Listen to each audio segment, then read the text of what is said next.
এখন আমাদের সামনে বক্তব্য রাখতে আসছে তৌহিদের ওপরে আলোচনা করার জন্য বাংলায় বক্তব্য রাখবে শেখ রাজা বিন শেখ ইমদাদুল। শেখ রাজা বিন শেখ ইমদাদুল সে আসবে আর আমাদের কাছে তৌহিদ নিয়ে বাংলায় ছোট্ট একটি বক্তব্য রাখবে ইনশাআল্লাহ। শেখ রাজা বিন শেখ ইমদাদুল।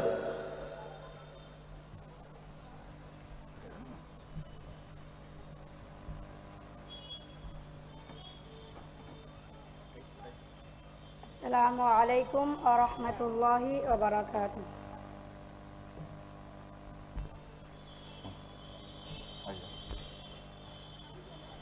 ইন্নাল হামদালিল্লাহিল্লাযী হাদানা লিহাযা ওয়া মা কুন্না লিনাহতাদিয়া লাউলা আন হাদানাল্লাহ ওয়া সাল্লাল্লাহু আলা রাসূলিনা মুহাম্মাদিন ওয়া সাল্লাম ওয়া মান ওয়ালাহু ওয়া বা'দ।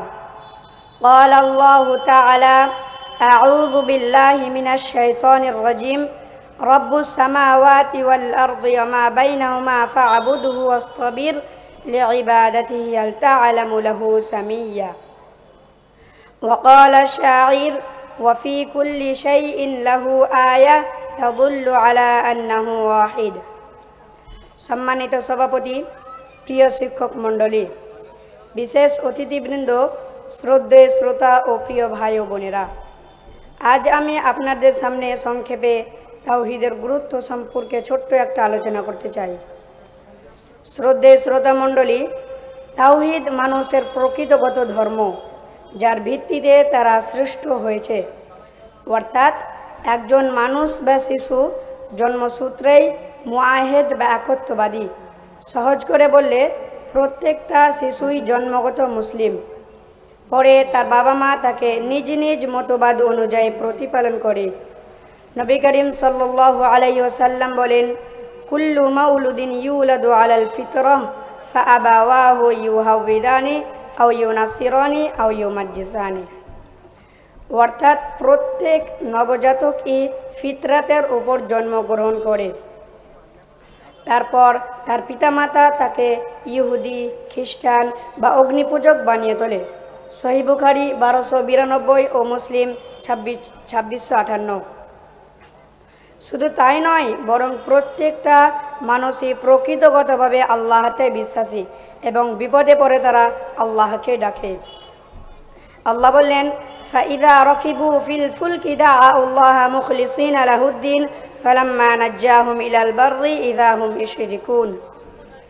অর্থাৎ অতঃপর তারা যখন নৌযানে আরোহণ করে তখন তারা আনুগতায় বিশুদ্ধ হয়ে একনিষ্ঠভাবে আল্লাহকে ডাকে। তারপর তিনি যখন স্থলে ভিড়িয়ে তাদেরকে উদ্ধার করেন তখন তারা শিরকে লিপ্ত হয়। সূরা আনকাবুত আয়াত নম্বর 65। অন্যত্রে আল্লাহ বলেন, আম্মা ইউজিবুল মুযতাররা ইযা দাআহু ওয়া ইয়াকশিফুস সুআ ওয়া ইয়াজআলুকুম খুলাফাআল আরদ আইলাহুম মা'আল্লাহ কলিলাম মা তাযাক্কারুন।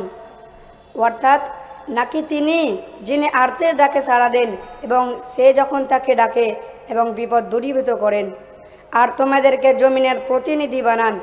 আল্লাহর সাথে অন্য কোনো ইলাহা আছে কি? তোমরা খুব অল্পই শিক্ষা গ্রহণ করে থাকো। সূরা নামাল আয়াত নম্বর 65। অতএব আল্লাহ বিপদ থেকে রক্ষা করেন, অসহিতা দূর করেন। তিনিই গাউসে আজম, গরিব নওয়াজ ও তিনিই মুশকিল কুশা। এটাই শিরক মুক্ত আকীদা এবং এটারই নাম তাওহীদ। এর বিপরীত হচ্ছে ভ্রান্ত আকীদা, যা বর্জনীয়।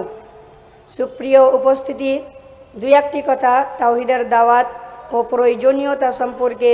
আল্লাহ তাআলা নূহ আলাইহিস সালাম থেকে শুরু করে মুহাম্মদ সাল্লাল্লাহু আলাইহি ওয়াসাল্লাম পর্যন্ত সকল নবীকে তাওহীদের দাওয়াত দেওয়ার জন্য প্রেরণ করেছেন।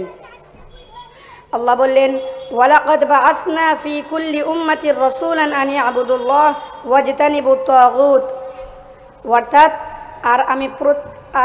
আমি প্রত্যেক জাতির মধ্যে রসুল পাঠিয়েছিলাম এই নির্দেশ দিয়ে যে তোমরা আল্লাহর ইবাদত করো এবং তাগুতকে বর্জন করো।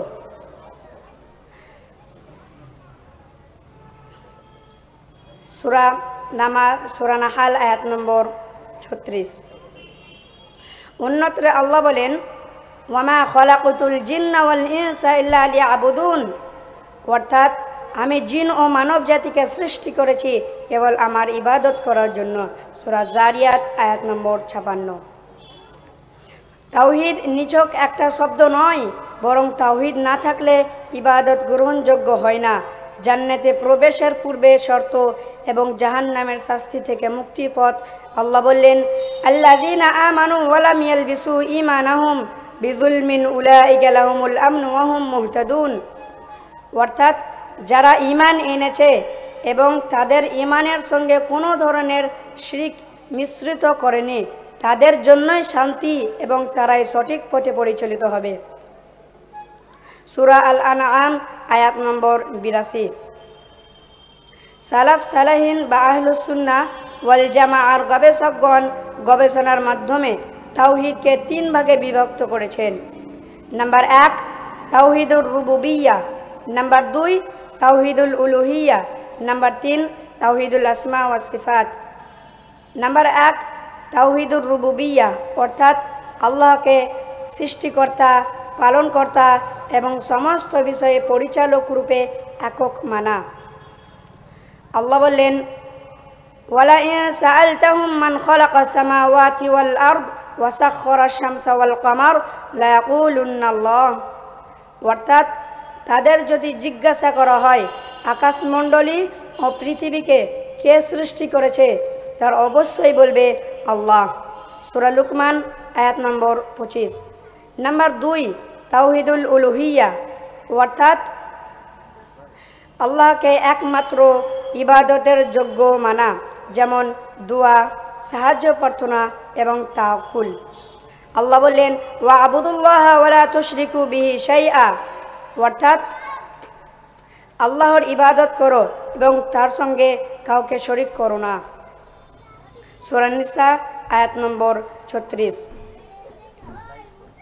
নাম্বার 3 তাওহীদুল আসমা ওয়াস সিফাত, অর্থাৎ আল্লাহর নাম এবং গুণাবলী সম্পর্কে ঈমান রাখা, যেমন আল্লাহ বললেন, লাইসা কামিসলিহি শাইউন ওয়া হুয়াস সামিউল বাসীর, অর্থাৎ তার মতো কেউ নেই, তিনি সর্বশ্রোতা সর্বদ্রষ্টা। সূরা আশ-শুরা আয়াত নম্বর 11।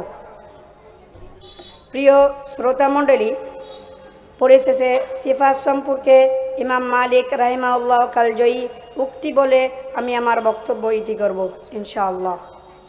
ইমাম মালিক রাহিমাহুল্লাহকে একজন প্রশ্ন করলেন, আল্লাহ কোরআনে বলেছেন রহমান আরশের সমাসীন বা আরবি শব্দ ইস্তিওয়া এর ব্যাখ্যা কি? তার উত্তরে তিনি বললেন, আল ইস্তিওয়াউ মা'লুম ওয়াল কাইফু মাজহুল ওয়াল ঈমানু বিহি ওয়াজিব ওয়াস সুআলু আনহু বিদআহ, অর্থাৎ ইস্তাওয়া বা সমাসীন পরিচিত, পদ্ধতি অজানা, এতে বিশ্বাস করা ওয়াজিব, এ সম্পর্কে জিজ্ঞাসা করা বিদআত। আল্লাহ তাআলা আমাদের সকলকে তাওহীদের ওপর দৃঢ় থাকার তৌফিক দান করুন এবং আমাদের শেষ কথা যেন হয় লা ইলাহা ইল্লাল্লাহ, তার তৌফিক দান করুন। আমিন।